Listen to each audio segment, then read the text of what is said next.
Okay, today we will be doing the trunk impairment scale test. This test is done usually for patients who have had a stroke or maybe those who have Parkinson's disease with severe coordination deficits. The entire test is mostly done in a seated position. So if you have a patient who has a stroke who cannot even stand up, this would be an appropriate test to select for them. So the first item that we're going to be doing is just static sitting. So what my patient is doing here, her back is unsupported and her feet are flat on the floor. And I would just ask her to sit here for 10 seconds. And she would score a 2 if she's able to complete that for 2 seconds.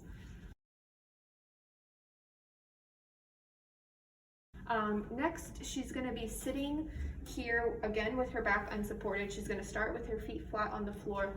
And then what I'm going to do is take her hemiparetic leg, which in this case will be the right side, and I'm going to passively cross it over her unaffected leg and hold here for 10 seconds. If you're able to do that, you get a 2.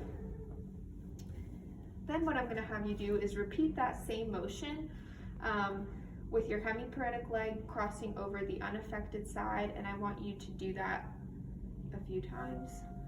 Good.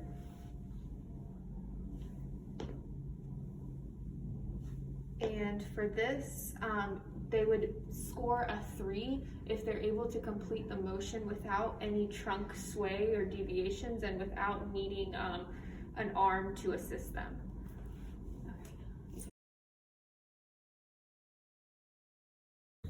Okay, so we're going to continue on. Next is dynamic sitting balance. So what we're going to do here, starting with the hemiparetic side, what I'm going to have you do, try to keep your feet flat on the floor, and I want you to bend over so that you touch your elbow to the table. Good.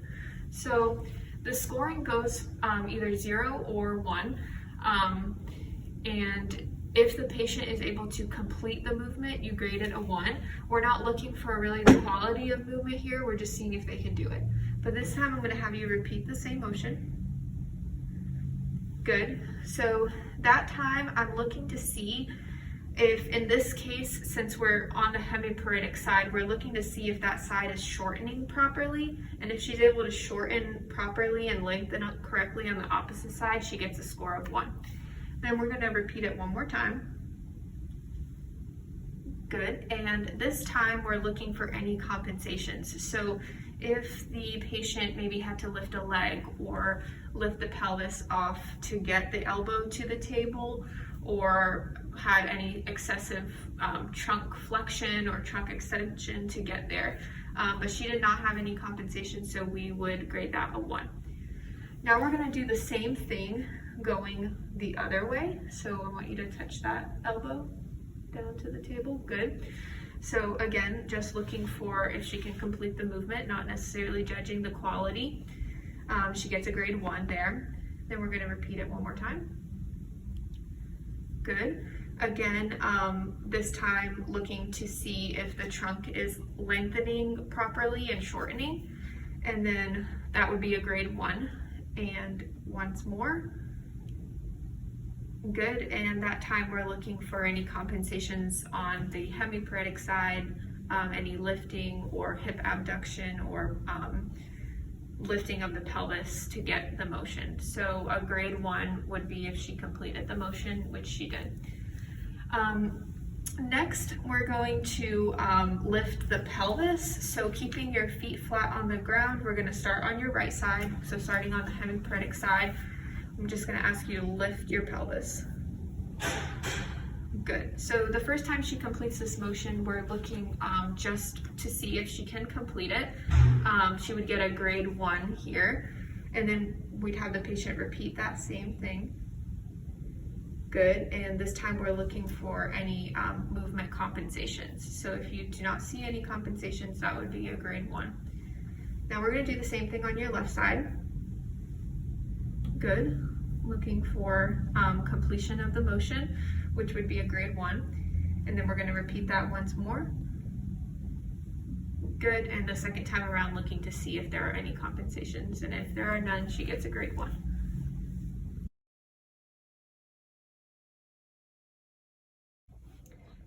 so our third and final section is assessing coordination. So what I'm going to have the patient do is, leading with the hemiparetic side, we're going to rotate the trunk away.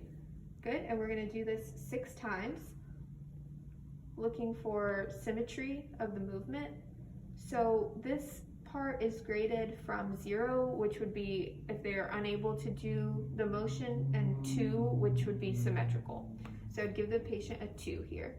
So now we're going to do the same thing, and I want you to try to get 6 rotations in 6 seconds, and I'll be timing you. So just move as quickly and as safely as you can, and go.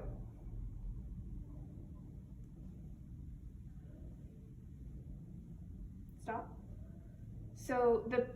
So here again, we're looking for symmetry of the movement, but we've added a time component to see if the patient's quality of movement changes if they need to move quicker. So I would give the patient a 2 because the motion looks symmetrical each time.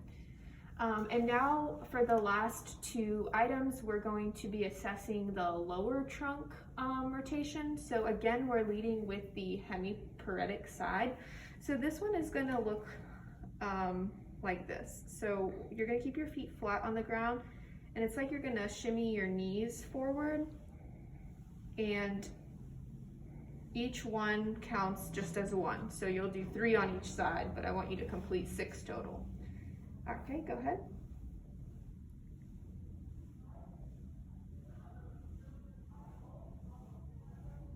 Good. And so again, the first part is graded from 0, which would be unable to complete the motion, to a 2, which would be symmetrical. Here, you're looking for symmetry. So the lower trunk is rotating, and you're looking for is each knee moving approximately the same distance. So noting if the hemiparetic side can get as much movement as the non-hemiparetic side. We're going to do the same thing again 6 times in 6 seconds, okay? And go.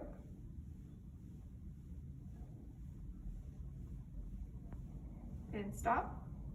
Good, and this item would be graded either a 0 or a 2, and 2 would be a 1, which would be asymmetrical, or 2, which would be symmetrical. And her movement looks symmetrical, so I'd give the patient a 2 here.